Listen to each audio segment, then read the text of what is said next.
Hi everyone, I'm Amanda Ralph, a nurse practitioner and the owner and founder of White Coat Aesthetics here in Las Vegas, Nevada.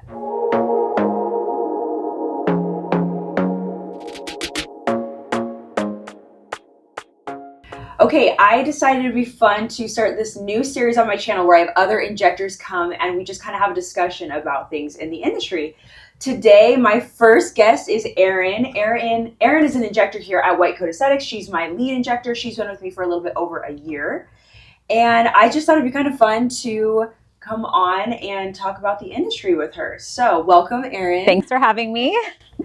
Okay, so I am going to ask her just some quick questions, find out a little bit more about you. Can you tell me about yourself and like your history and what kind of got you started in the industry? So actually, I was really interested in the industry a long time ago. So my first ever interview out of nursing school was at a plastic surgeon's office. That was like over 16 years ago.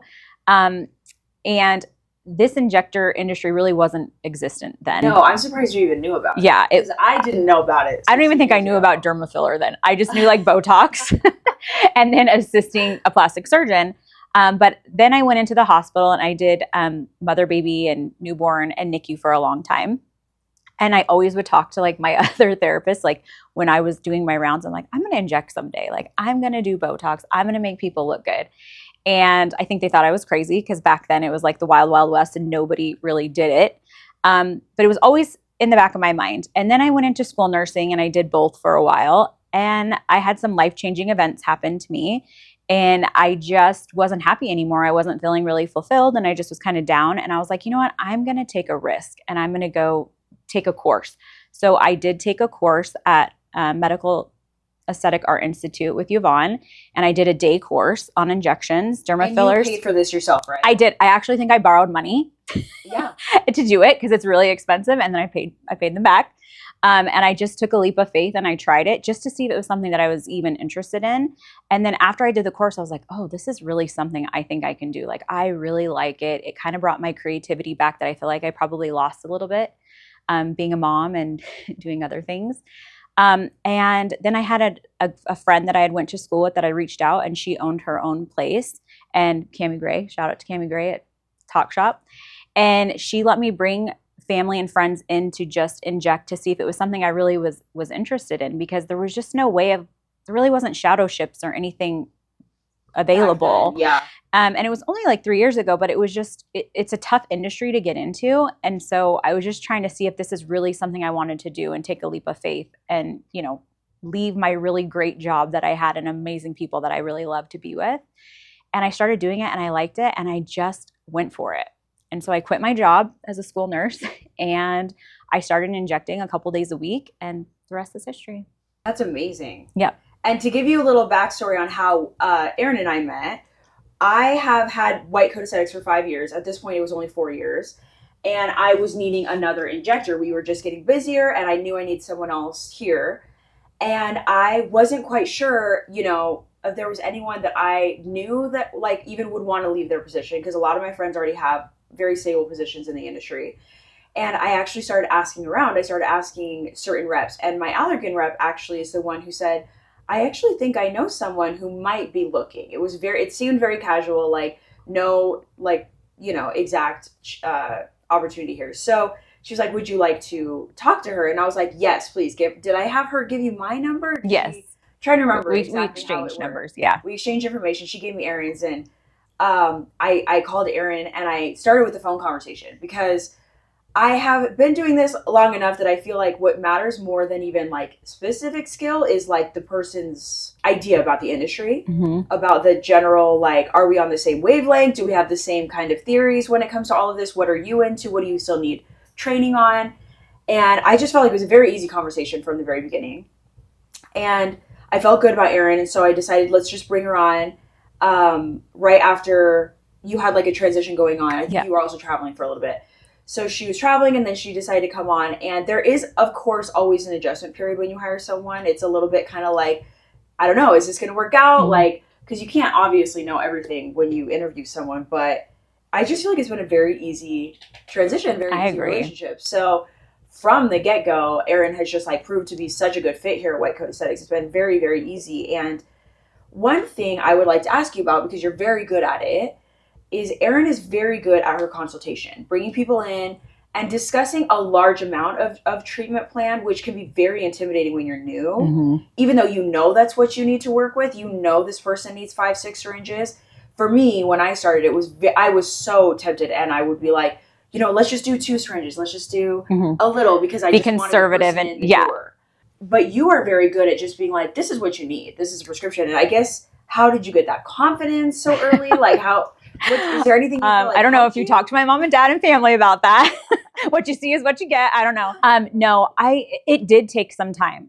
But when I started realizing how much it actually took to get effective and good results, I was really confident in my decisions of what I was telling people, because I found that in undertreating people and not giving them exactly what they wanted, they just weren't good results, and they're paying thousands of dollars. And it was just like, they really weren't seeing the benefit. And yeah, I was nervous about the sticker price. But then when I kind of took that out of it, and it was just like, no, I made it more of a medical procedure. Like, this is what you really need. I kind of had that confidence in telling them after I did a full face assessment and we talked about what, their goals and outcomes were. I think I was just more confident in my decisions and my recommendations for them.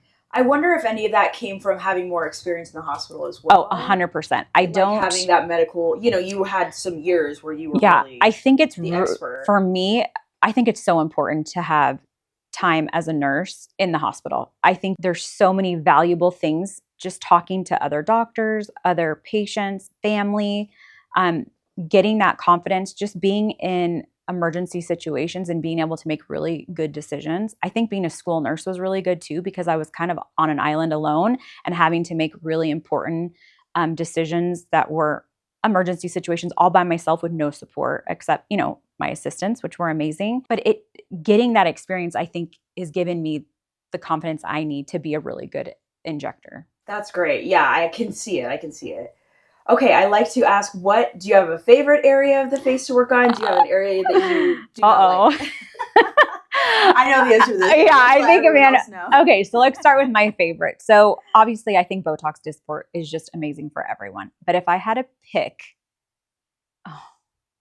there's so many good ones.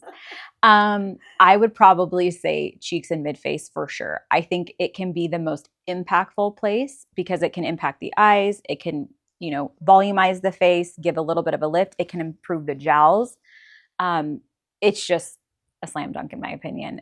Just the most impactful place. Totally. Yeah, I agree with that. My least favorite. The people are not going to like me for this one. I have to say lips. Yeah.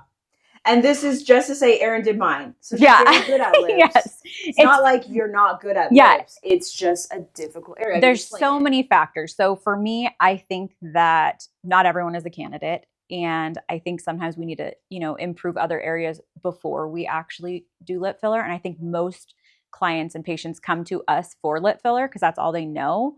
But not one lip is like the other. No. Every single lip is completely different. Just the tissue is different. They have lumps and bumps. They have a lot of asymmetry. And I think what happens with patients when we fill them or we do anything, they perseverate and they obsess over that area after. And it's really hard to make people happy, even if you were the best. And I think I'm pretty good at lips. Even if you're the best injector, and I think I'm a little bit of a perfectionist when it comes to that.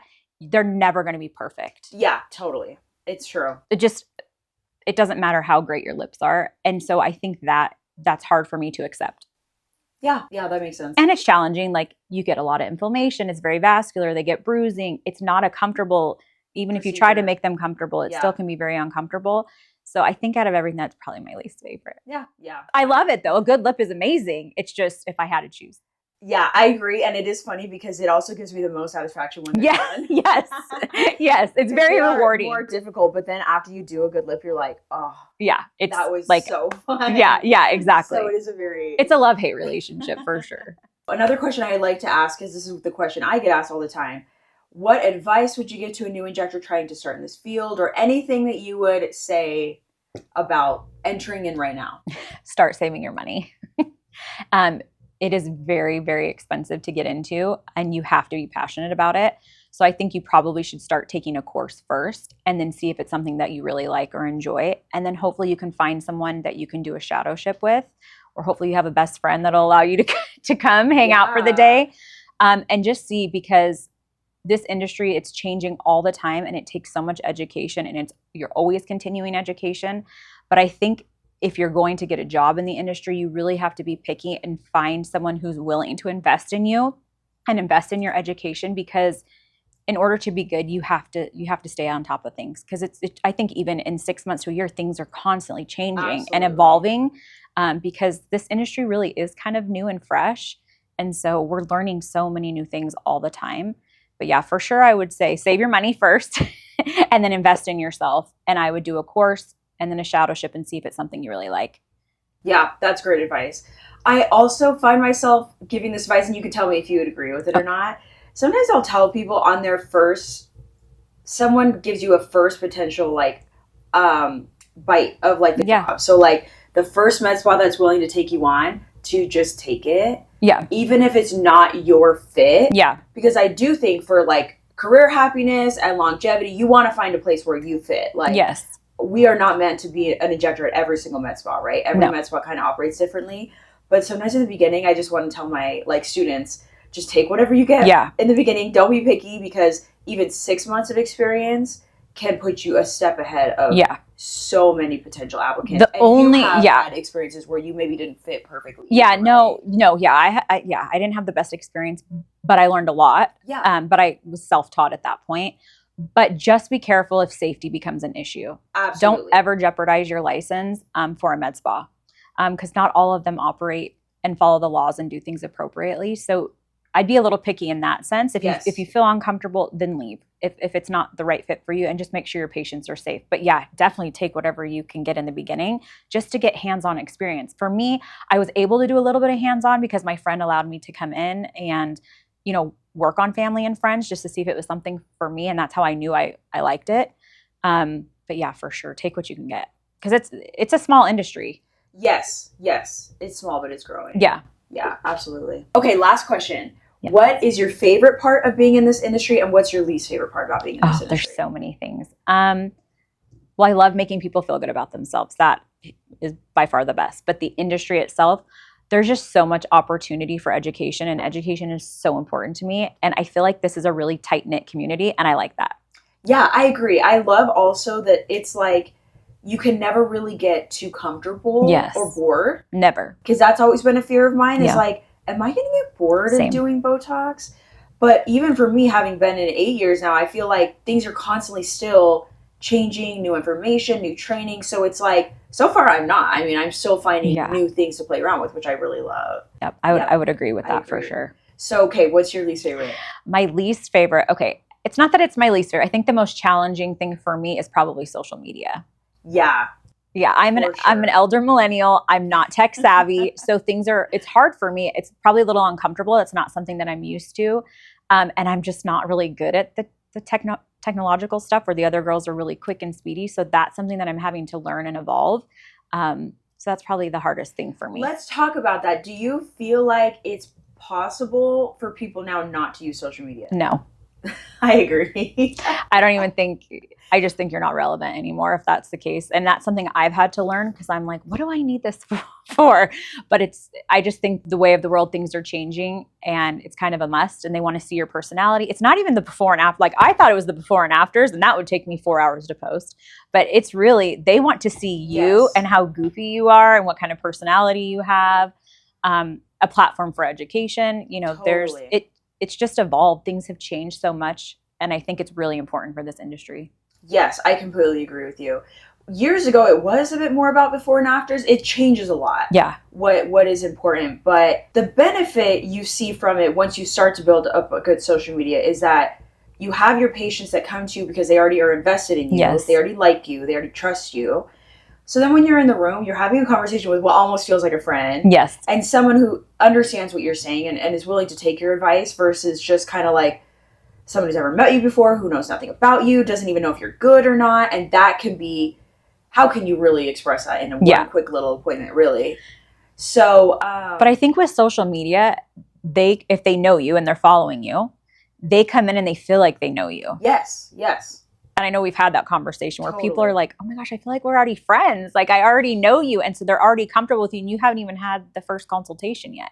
Absolutely. Yeah. Yeah. And then they come to you because they like Yes, you and your you. vibe. They're Yeah. more willing to kind of work with you on what your recommendations are. So I agree. Social media is tough. It's tough. It is. It's a lot. It's uncomfortable too. But you're doing really well. Oh, thanks. Just in the year that like we've known each other, I can see how much you've improved and gotten more comfortable with it, which is really fun. And, Oh, good. And enough to where, you're not like killing yourself worrying no. about it, but you're doing what you need to do when you have time because when you're it's a whole nother job. Yeah. Yeah. Yeah. Okay, well, thank you so much. Thank you for having me. I'm so excited. Erin's information below so that you can follow her and follow us. And let us know if you have any questions in the comments below.